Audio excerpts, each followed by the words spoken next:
Everybody remembers their first favorite YouTuber, whether it be Smosh if you're old, Thomas Sanders if you're me, or Mr. Beast for all of the 4-year-olds out there.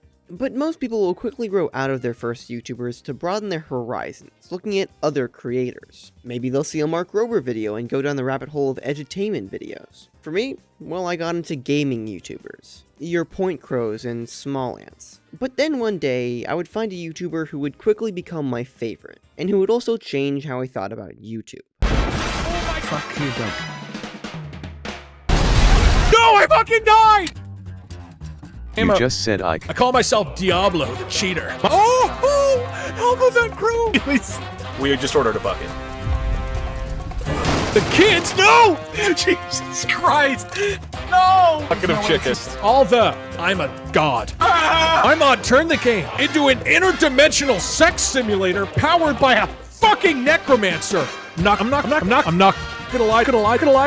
lie. But I'm not gonna lie to you. I can't tell if in hard of hearing or hard of hearing. DougDoug was my YouTuber. He's made by far the best videos most consistently on the platform, has one of the best communities to be a part of, and he lived in LA, which made him about 1000% cooler to my 12-year-old self. He always had an energy around him during his streams that hooked me into whatever weird challenge he was doing that day, and it's something that not a lot of other content creators can rival. So today I want to take a look at what made DougDoug so enjoyable to watch, as well as how he got to where he is today. Unsurprisingly, during the time of writing the script, DougDoug is my favorite YouTuber, or was, I guess. But I think it's important to understand what made DougDoug so enjoyable to watch, as we can then get a better grasp of his impact on YouTube. Now, there are two parts to what makes Doug entertaining, his skill mix and his community. The former arguably being more important than the latter. Sorry, Twitch chat. But what the heck even is a skill mix anyways? Well, a skill mix is kind of just like a YouTuber-specific style, although it definitely expands beyond just that. For the sake of this part of the video, I won't go too deep on what defines a skill mix right now, but I will talk about it later on in the video. So here's what you need to know. DougDoug's unique style of content creation is actually made up of two separate parts, and these parts are labeled skill sets. DougDoug's skill sets are, in his own words, coming up with ridiculous challenges and storytelling. And if you've watched even just a few of DougDoug's videos, it's not hard to see these at play. Within any given video, he's always trying to accomplish some weird challenge that is completely divorced from the actual story of the game, and he's telling it all from an after-the-fact perspective, telling you what went wrong and what he had to change to actually complete the challenge. But to properly see both of these in action, I'm going to analyze two of DougDoug's best videos and review them from the point of view of his skill mix. And for either video, I'm going to highlight each instance of his skill sets, making silly challenges and storytelling/explaining, utilizing each video to explain either side. For example, all of the silly challenge moments in one video and all the storytelling moments in the other. GTA 5, but if I say cop and the cops try to kill me, is quite the self-explanatory video title, and because it's his most popular video, it's going to be the one that I review first, looking at specifically the challenge aspects of the video. So this video basically revolves around Doug trying to cross the entire map of GTA 5, but if he says any of these words, then an obstacle or enemy spawns, likely the thing that he said. Okay, let's get into our first example. I recently inherited my grandpa's old copper watch. Should I sell it or keep it in storage? Guys, the C word, that's not gonna work. It's too obvious. It literally starts with C-O-P. I'm calling the cops. Okay, I forgot that if you spell a word... Doug forgot that he arbitrarily wrote into the code that if he spelled out the name of the thing still spawns. This is clearly a moment highlighting the challenge. In this case, it's the rules of the challenge at play. Okay, next example. It might be easier I'm calling the cops. God damn it. This moment is basically a summary of the challenge.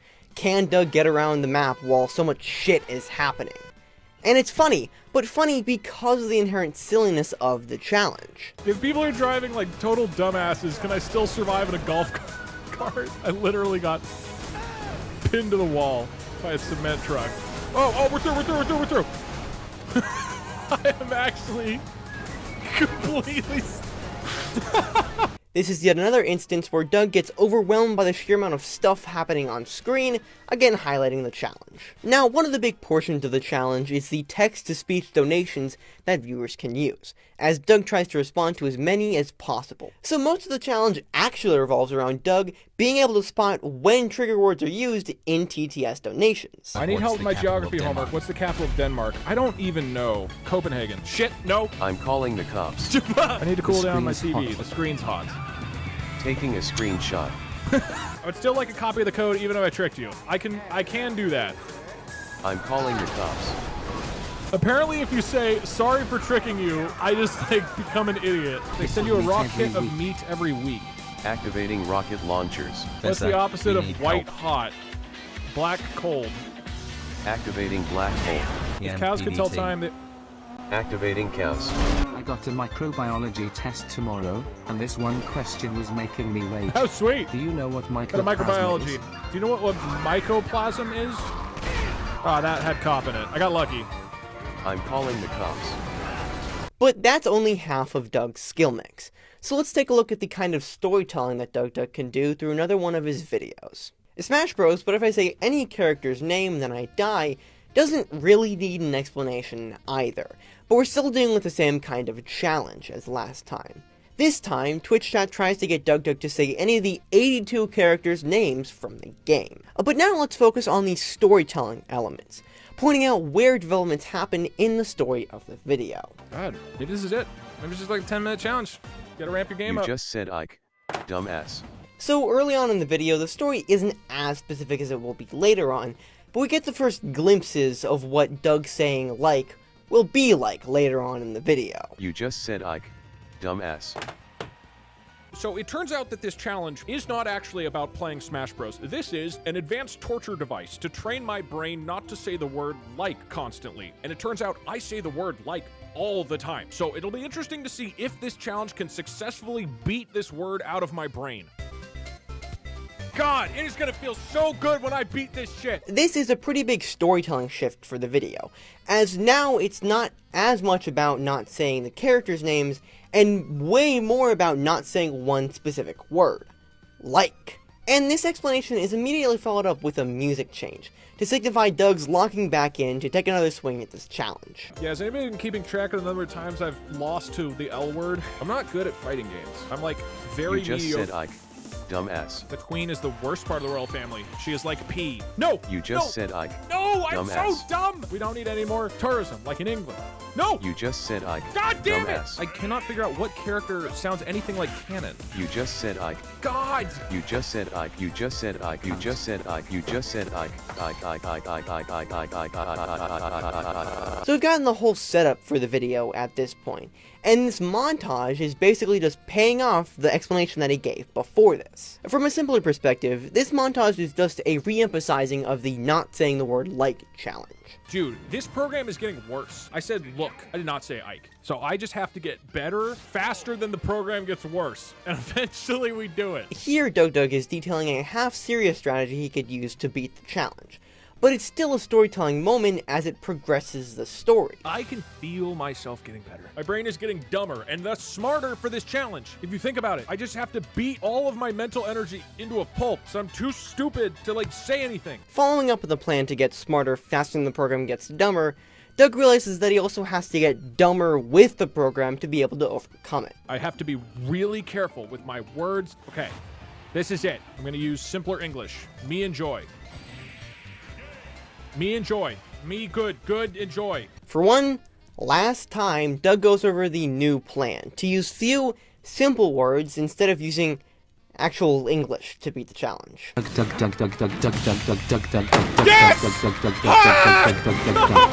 Oh! I didn't say it! I didn't say like! Now, while Doug's skill mix is a relevant part of what makes him such a good entertainer, what usually backs him up is his community. Comprised mostly of Doug's Twitch chat, his community is relevant in almost all of his content. If they aren't the direct subject of the stream, like can Twitch chat fly a plane across GTA 5, or can Twitch chat beat itself in a video game tournament, they'll serve as more of a side character, adding to the video or stream, commenting on what's happening. Or they're doing something else completely. The most defining trait And the funniest of Doug's Twitch chat is their incessant creation and hammering on of inside jokes. Some of the most prominent jokes are the bald and bad-at-2D platformers jokes. Now, I would explain the origins of these memes, but I would sound like a crazy person if I did. And that's why the Mario Maker kid actually conspired with Rosa to get Doug to wear a bunny suit if they reach a donation goal. And this is important, they only did that because the Monterey Bay Aquarium donated money. So, yeah. For reference, this is just the list of the more common DougDoug inside jokes. There are a ton more that only happen once per stream, or a few times, and then fade out to live with the retired DougDoug inside jokes. But the mere fact that there are these dead inside jokes illustrates the existence of a lot of these memes that his community comes up with. And the presence of these inside jokes can even reach outside of DougDoug sometimes, with subreddits like r/WeHateDougDoug and r/DougDougPeopleParty, with their relevance mostly being relegated to a single stream/clips video, as the subject of another inside joke. But it's when these two parts come together that we get some iconic DougDoug moments that make his content his. So that's what, in my opinion, makes DougDoug such an entertaining person to watch throughout the last 7 years of his career. But the whole thing makes you wonder, how did DougDoug get to where he is today? Like, I get why that stuff is great, but how did it get to be that way? Well, to answer that question, I'm going to be doing my best impression of those video essayists, whose videos are half them listing off random dates, and half them talking in a monotone voice. This is not a stab at Sunny V2 or the other guy. I just find it really funny that they tend to do this fucking monotone voice. I don't understand it, truly. DougDoug, being the old crippled man that he is, was born in 1991. He grew up with a sister Julia and an older brother named Davey. Notably, Davey would go on to make the games The Stanley Parable, The Beginner's Guide, and Wanderstop. And this is especially interesting considering the fact that DougDoug and his brother Davey both grew up to become successful creatives. Throughout his time in high school, Doug got really into making music. He picked up FL Studio, and in his own words, it became part of his identity. He spent years producing song after song, as well as hanging out with other musicians on the Newgrounds Audio portal, a website to share and talk about music. Now, at this point, Doug had been making music for a few years, and there was a competition held on the website for who could make the best song in 24 hours.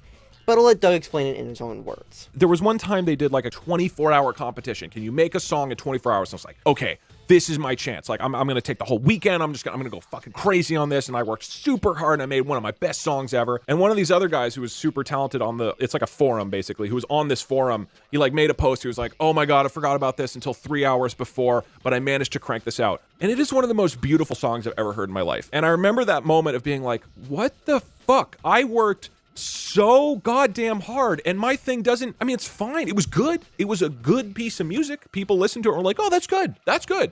But with his, it felt special and unique, and I was just like, why can't I get anywhere near this guy, no matter how hard I worked? And listening to Doug's music myself, yeah, it's good, but it doesn't capture the same DougDoug feeling that is going to start to become present in more of his later work. And so, in 2010, Doug produced his last song to date, Searching for New Horizons, and leaving his high school music career behind him. But he already had an idea of what he wanted to do next, as he then went to UC Berkeley to get his computer science degree, later paying off in the form of a programming job at EA. But Doug had other interests outside of just his job, one of which being a relatively new game from Blizzard Studios called Hearthstone. Now, Hearthstone is an online turn-based card game in the Warcraft series, all about defeating your enemies, where even the weakest player has a chance. It's kind of like Magic, only if it was sped up and kind of crazy. It's fun and easy to watch for beginners, and it never really gets old because of the constantly evolving card types. And because of the high engagement environment it proves for outsiders, it was the perfect game for content creation and esports. And the Hearthstone community even produced masterpieces like this. Hey there, don't be scared, my name is Ben Brode. I read a thread on Reddit and it said that I should sing an ode. Look, I promise I'm going somewhere with this. Doug fell in love with this game, but more importantly, he also fell in love with its community. Not long after picking up the game, Doug, probably inspired by all of the other Hearthstone creators at the time, wanted to make his own videos. Hearthstone videos. And so at the ripe age of 24, everything changed for Doug when he picked up the industry standard video editor, Adobe Premiere Pro. And for the first time in Doug's life, he clicked with something. In his own words, I picked up video editing. I had never done any video editing of any kind ever, and learned Premiere from this online tutorial. I mean, it was over like 2 weeks. I learned how to edit videos, and I distinctly remember that moment when I was learning, and everything I was learning, it was like my brain was like electrified. It felt like this makes complete sense. With music production, it was like I was sitting in a kitchen and there's a whole bunch of ingredients on just on the counter, but I had no fucking idea what to do with them. And I was like looking at these ingredients as a musician and being like, okay, well, maybe, I don't know, I'll throw in a pineapple and we'll put in like that chicken thing and we'll put in this syrup. I don't know. And you just try shit, you throw it in a bowl and it tastes bad most of the time, but if you throw enough stuff into a bowl, then eventually something tastes okay. The instant I started video editing, it was like I wasn't looking at ingredients anymore. I could see all the potential meals. And so Doug quit his job at EA and made Hearthstone videos for a living. The end. What? No, of course this is not what happened, but Doug's Hearthstone videos weren't for nothing, as he later landed a job at ESL, an esports company that ran Hearthstone events. And Doug was a great fit for this job, precisely because of his involvement in the community beforehand. During this period of Doug's career, he had a hand in some of the top Hearthstone events, like the 2016 Hearthstone World Championship. But despite the fact that Doug had stopped making videos for the time, he hadn't lost the passion for it. And so in 2018, for the second time, DougDoug tried to make it on YouTube. But this time he had a plan. 1 year plan. Doug would make a new video every week for a year, trying different things to see what works on YouTube. But he still needed a style. Up until this point, Doug had largely been copying what other people were doing through the stuff that he made, like his Hearthstone videos or his short-lived esports podcast, This Week in Chairs. And so DougDoug came up with a theory to base his creative style off of, and it goes something like this. Every piece of art, every movie, TV show, song, etc., can be represented as a combination of two separate styles. And these two styles, or skill sets as DougDoug calls them, are something that everybody has. They're innate to their personality. And the theory says that if you're able to find your skill sets, then you'd be able to make great original content using them. Doug found out that his skill sets were making silly challenges and storytelling, as we've already talked about. And it wasn't like these were new things for him. Throughout his whole life, there were countless times where he was doing either of these things. For example, once in 2017, he tried and succeeded in making a pizza stuffed with 7 Big Macs, and that's like the most DougDoug thing you could do. It's a ridiculous challenge, and that's what makes it his. Or on his old podcast, This Week in Chairs, Doug would regularly joke about trying to get sponsored by Maxonomic chairs. Importantly, you might be wondering, what is the point of this podcast? And we have one goal, and that is to get sponsored by Maxonomic. And get two free chairs. Yeah. So that is the sole goal of this podcast. If that isn't a ridiculous goal, then I don't know what is. A lot of the DougDoug feeling was always present through what Doug made and did, but only with his YouTube channel did it actually take form into a medium of entertainment. It took Doug nearly all of 2018 to nail his style down, but once he gotten that, he was ready to take on YouTube again. And on January 14th, 2019, Doug posted his first viral video. It took Doug 15 videos using his new style, many videos he trashed, all of his old videos, dozens of hours perfecting his style, and years of putting his dream to the test, but the rest was history. Throughout the latter half of this video, I've been using a lot of clips from one of DougDoug's videos you may not have seen. It's titled, DougDoug's Guide for New Content Creators. The video is a rundown on how DougDoug found his personal creative content style, as well as a method for you to find yours. In fact, the whole concept of skill sets I've rambled on about came from that one video, and it helped me a lot in finding my creative style. There's this line from Goodfellas that stuck with me since I first watched it. As far back as I can remember, I always wanted to be a gangster. And for me, ever since a year and a half ago, I knew I wanted to be a YouTuber, as corny and cliche and whatever you want to call it as it is. But it's true, and DougDoug has given me not only the inspiration, but a plan to try out YouTube and try to succeed at it. I really don't know if I'll ever make it, in a sense. Maybe I'll turn 18 and be forced to go to college and do some other thing for a living. But if I could make this my living, that would be my dream. At the end of the day, Doug is just a guy with a passion for making stuff, and that's what he did. That's what he's been doing, I'd argue for his entire life. And the fact that it worked out for him is a demonstration that it can for any of us, as long as you have a dream.